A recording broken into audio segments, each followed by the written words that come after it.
नमस्कार। आज हम एक हालिया हिंदी फिल्म रस पर थोड़ी गहराई से चर्चा करने वाले हैं।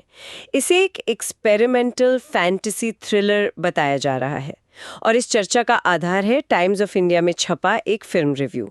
तो हमारी कोशिश रहेगी कि हम समझें कि ये फिल्म जो 25 जुलाई 2025 को रिलीज हुई थी, पारंपरिक फॉर्मूलों से हटकर क्या अलग पेश करती है, जैसा कि रिव्यू में बताया गया है।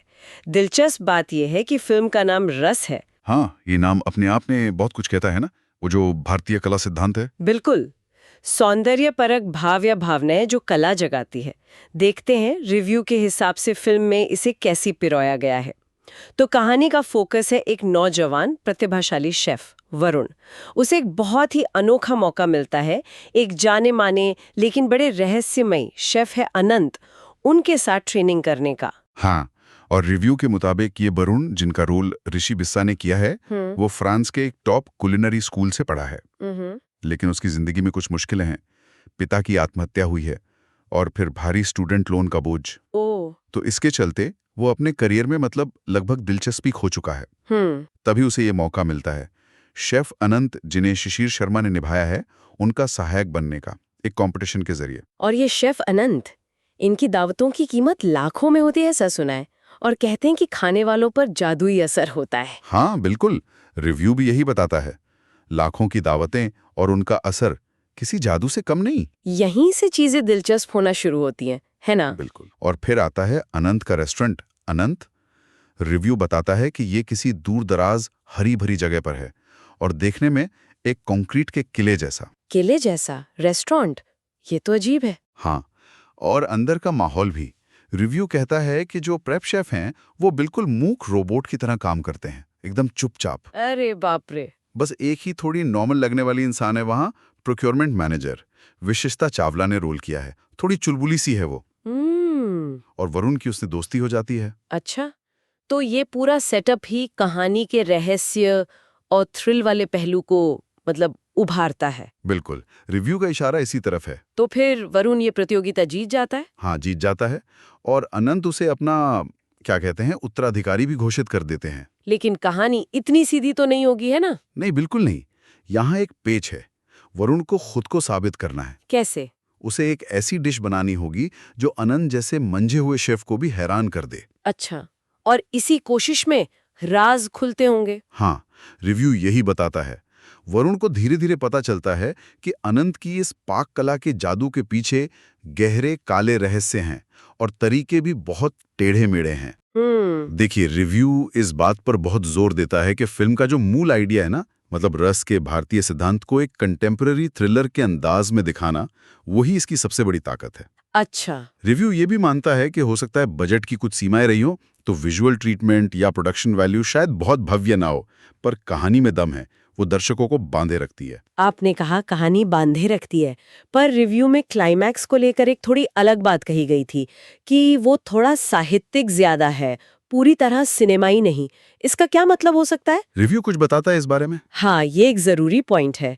रिव्यू सीधे सीधे तो नहीं बताता, पर इशारा ये है कि फिल्म शायद ये दिखाती है कि ऐसे जादुई या रहस्यमयी अनुभव, उनका अंत हमेशा सुखद हो, ये जरूरी नहीं। अच्छा। तो साहित्यिक कहने का मतलब शायद यही हो कि अंत विचारों या भावनाओं पर ज्यादा फोकस करता है, ना कि किसी बड़े एक्शन सीक्वेंस या विजुअल धमाके पर। समझ गई। कहानी और कॉन्सेप्ट तो मजबूत लग रहे हैं, लेकिन क्या किरदारों ने एक्टर्स ने इसे संभाला है?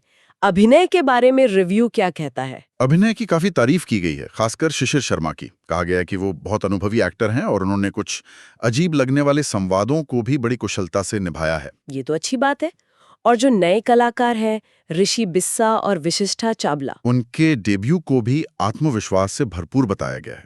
तो हाँ, कुल मिला के रिव्यू कहता है कि अभिनय ने कहानी को बहुत सहारा दिया है। चलिए, ये तो बढ़िया है, अभिनय मजबूत है। और थीम्स की बात करें तो क्या फिल्म सिर्फ फैंटेसी और थ्रिल तक ही सीमित है या कुछ और भी है? नहीं, रिव्यू के हिसाब से फिल्म में गहराई है। एक तरफ तो ये रस के मूल भारतीय विचार से जुड़ती है कि कैसे भावनाएं हमारे जीवन के फैसलों पर असर डालती हैं। हाँ। और दूसरी तरफ ये आज के मुद्दे भी उठाती है, जैसे वरुण का किरदार वो डिप्रेशन के करीब है, व्यक्तिगत हानि है, कर्ज का बोझ है।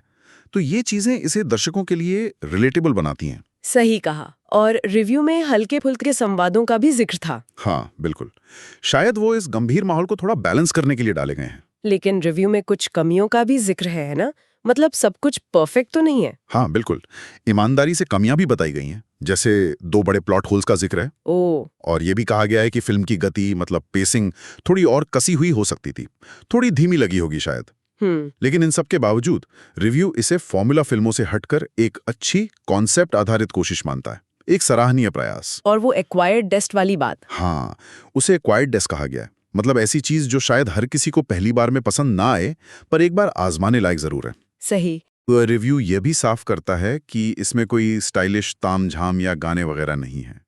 फिल्म पूरी तरह कहानी, बैकग्राउंड स्कोर और एक्टर्स के प्रदर्शन पर निर्भर करती है। तो कुल मिलाकर अगर हम टाइम्स ऑफ इंडिया के इस रिव्यू को देखें तो रस एक ऐसी फिल्म नजर आती है जो बिना चकाचौंध के अपनी कहानी और अपने अनोखे कॉन्सेप्ट के दम पर दर्शकों को जोड़ने की एक हिम्मत वाली कोशिश है। भले ही वो पूरी तरह से परफेक्ट ना हो, उसमें कुछ खामियां हों। बिल्कुल सही। और जाते जाते एक विचार छोड़ जाते हैं श्रोताओं के लिए, जो इस रिव्यू को पढ़ने के बाद मेरे मन में भी आया। जरूर। सवाल ये है कि क्या किसी कला का, जैसे यहाँ पाक कला का, भावनाओं को यानी रस को जगाने की जो परम क्षमता है, क्या वो क्षमता उसे नैतिक सीमाओं को लांघने की इजाजत देती है? गहरा सवाल है। और आज के कहानी कहने के दौर में इस प्राचीन भारतीय विचार का क्या महत्व है? सोचने वाली बात है।